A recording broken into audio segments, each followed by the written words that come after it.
What's good, YouTube? It's your boy, Blue Blood Sports TV, back at y'all with another one. So, legendary, former multi-division world champion, Hall of Famer, iconic superstar boxer, Bernard, the Executioner Hopkins, weighs in on the possibility of two-division world champion, undefeated WBC middleweight world champion superstar boxer, Jermall Lions Only Charlo, could face off against four-division world champion Mexican superstar boxer who is currently the unified super middleweight 168-pound WBC, WBA world champion superstar boxer Saul Canelo Alvarez. Now, we know Saul Canelo Alvarez was once upon a time signed to Golden Boy Promotions. He just recently got out his contract, and he had his first fight not being signed to Golden Boy Promotions when he took on then undefeated WBA super middleweight British superstar boxer Caleb Smith, and he dominated Caleb Smith in unanimous decision in a unification bout and became the unified super middleweight world champion. With that said, he did that under his own promotional company banner in Canelo Alvarez Promotions, and he partnered with Matchroom Promotions, Matchroom CEO and promoter Eddie Hearn, and DAZN. With that said, obviously Bernard Hopkins is he has stakes in Golden Boy Promotions.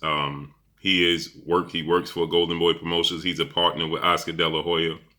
So, he made it very clear that he has no hard feelings, that Canelo Alvarez is no longer with Golden Boy Promotions. He just wants to see the best fight the best. And he wants to see Canelo Alvarez in the ring with Jermall Charlo. He says he don't want to see Canelo Alvarez in the ring with nobody else. Now, he understands that Canelo Alvarez is possibly going into a fight against Avni Yildirim in February. He says to get the rust off. He says that before going in a fight with Jermall Charlo or any of these hungry young lions, you must get the rust off. He said it wasn't the best performance from Canelo Alvarez against Caleb Smith, but it helped him. He got some rounds in. He got some rust off.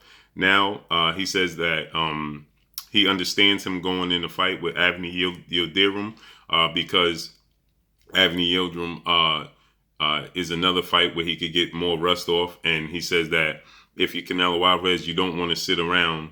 He says you in your 30s. You don't want to sit around and, wait 4 or 5 months for a fight. You have to continue to knock the rust off because you're going into massive mega fights from here on out. He says, I only want to see Canelo Alvarez fight the best at 168 and 175. He said at the age of 30 years old, trying to get himself back down to 160 is Canelo Alvarez. His opponent would be himself. He says you're working against yourself, and in doing so, you give up your advantage. So he says that he must stay at 168, 175, and Jermall Charlo must come up to 168. He says that he likes this fight. He compares it to Sugar Ray Leonard, Roberto Duran first fight because they stood in the pocket. They had a lot of heavy exchanges and was a lot of action in that fight. With that said, he says that he sees that Canelo Alvarez will have a hard time getting past Jermall Charlo's jab. He says because Jermall Charlo has a special jab. He doesn't have a good jab. He doesn't have an okay jab. He says he has a special jab and he throws it with bad intentions. He says he flicks it out. He says he doesn't flick it out. He throws it out, right? So he says that Canelo Alvarez is like a station wagon. Jermall Charlo is like a Ferrari. He says if Jermall Charlo gets ahead on the scorecards, it's going to be too hard and too difficult for that station wagon to catch up to the Ferrari. It's nearly going to be impossible. He says that, Canelo Alvarez is a counterpuncher. Jermall Charlo has a great jab, but he also can be a counterpuncher. And he stated that, if you let Jermall Charlo be a front runner, meaning be ahead on the fight, ahead on the cards, it's going to be impossible for Canelo Alvarez to catch up. He said Canelo Alvarez is going to have to take chances early. He's going to have to start off fast. He can't have his normal starting off slow and trying to map out his opponent, because the difference in Canelo Alvarez past opponents and Jermall Charlo is Jermall Charlo has a very high ring IQ to go along with his athletic ability and that piston-like jab. So he stated that that's the difference. He says Canelo Alvarez wasn't in there with guys that had as high a ring IQ as Jermall Charlo with the athletic ability, the power, and the piston-like jab. So if you put him in there and you start off slow and you're attempting to be a counterpuncher, those openings that you're normally used to those advantages that you used to in your past opponents are not going to be there, and Jermall Charlo is going to win this fight. So he stated, heavy is the head that bears the crown.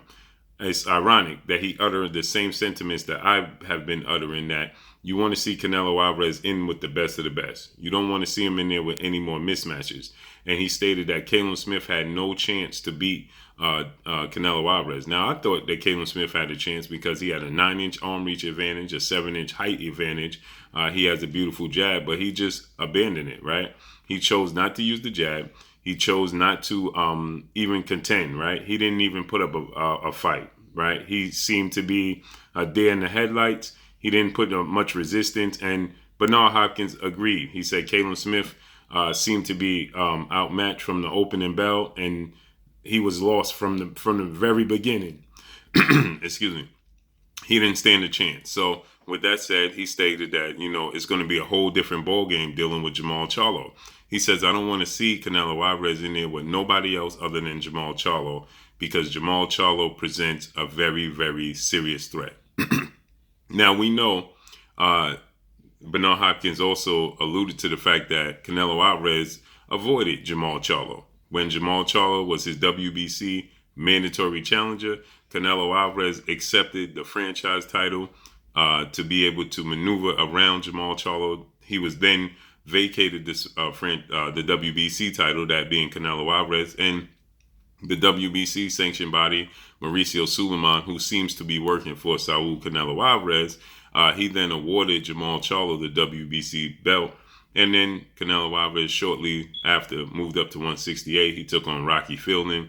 Then he moved up to 175. He took on Sergey Kovalev.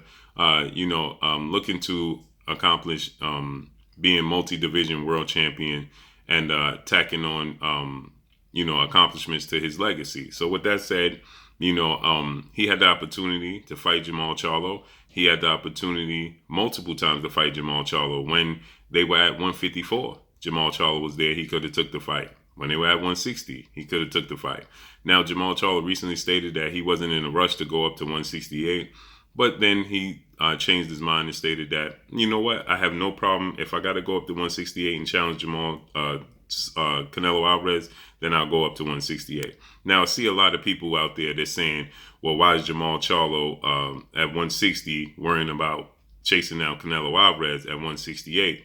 But these same people are not, don't have a problem with Billy Joe Saunders, who started off at 154 and was at 160, and just went up to 168 to look for a fight with Canelo Alvarez. And Canelo Alvarez is rumored to face Billy Joe Saunders Cinco de Mayo weekend in May, after his fight in February against Avni Yildirim. Everybody's expecting, Avni Yildirim's a longtime sparring partner of Canelo Alvarez, and everybody's expecting Canelo Alvarez to go in there and completely blow Avni Yildirim out the water. With that said, like I stated, it looks like he's going to be on the verge of facing in a unification bout against Billy Joe Saunders, who's the WBO super middleweight world champion, in May, Cinco de Mayo weekend. And then we'll have to see what takes place in September, Mexican Independence Day weekend, because that's more than likely the next time you'll see Canelo Alvarez in the ring. You may even see Canelo Alvarez in the ring 4 times this year. If he tacks on the fight with Avni Yildirim in February, Billy Joe Saunders in May, because I'm expecting him to beat Billy Joe Saunders. In September, he usually fights, and then possibly in December again. So Canelo Alvarez, who likes to stay busy for the most part and was on the shelf due to the pandemic and social distancing, not to mention his dispute with his promotional company, Golden Boy. So he wanted to get another fight in. He got it against Caleb Smith. He became unified. Now, seems to be on the verge of, knocking the rust off, like Bernard Hopkins said, with a fight against Avni Yildirim in February. Then in May, Billy Joe Saunders. With that said, that gives Jermall Charlo time, if he looking to, start to make his way to 168 and get himself acclimated to 168-pound super middleweight limit, and prepare himself for a massive fight with Canelo Alvarez, who is essentially a free agent, right? I believe he will fight on DAZN one more time against Billy Joe Saunders, who's a matchroom fighter who fights on DAZN. And then he'll move on and possibly do business with PBC, Premier Boxing Champions, Al Heyman, who's the co-founder and advisor for the PBC, in massive fights, right? There's a fight with Caleb Plant there, David Benavidez, who was the former WBC two-time super middleweight undefeated world champion Mexican superstar boxer. Also, you have Caleb Plant, who signed, like I stated, who is the IBF super middleweight undefeated world champion superstar boxer. David Benavidez has been campaigning for a fight with Canelo Alvarez for quite some time, and it seems to go unnoticed. Okay, David Benavidez lost his belt, the WBC belt that Canelo Alvarez holds currently, was vacated on the scales. He forfeited the belt on the scales because he missed weight, and the WBC didn't put him in a position. He missed weight during the pandemic, during everything going on. The WBC did not give him a break. They immediately gave the opportunity to Canelo Alvarez, as they stated that Canelo Alvarez immediately petitioned to fight Avni Yildirim for the vacant WBC title. David Benavidez was not mentioned to face Canelo Alvarez for the WBC title or to regain the WBC title. Now, Avni Yildirim, who lost his last fight to Anthony Durrell in the WBC elimination fight, vacant bout that Anthony Durrell beat him. Then David Benavidez, who previously lost the belt outside of the ring, beat Anthony Durrell and regained his WBC title. Now Avni Yildirim is back in the position, and Canelo Alvarez holds the belt, and David Benavidez is not in the equation for some odd reason. With that said, a fight against Billy Joe Saunders for the WBO belt, and then a fight against Caleb Plant for the IBF belt for Canelo Alvarez to become undisputed at 168 sounds like the route he's trying to go. So Jermall Charlo, definitely, if he's looking to make a name for himself at 168 and looking to land a fight against Canelo Alvarez, he's definitely going to have to start making his way in that direction, because I could see when he get to 168, Canelo will start making his way to 175. So he's definitely going to have to start, start the engines and get the ball rolling if he's going to attempt this. Bernard Hopkins believes Jermall Charlo can beat Saul Canelo Alvarez, and so do I. But we have to see it all play out. It's a massive fight. Drop a comment in the comment section. Let me know what y'all think. Y'all already know what it is. It's your boy Blue Blood Sports TV. Hate, like, comment, and subscribe. If you haven't subscribed, hit the subscribe button, hit the like button, hit the bell icon to get all the new notifications. Follow me on Instagram at Blue Blood Sports TV, all one word. Y'all already know what it is. Shout out to the entire LDBC. Shout out to New Media. Shout out to Black Media Raw. Make sure you like and share these videos. That's all I got for y'all. Peace.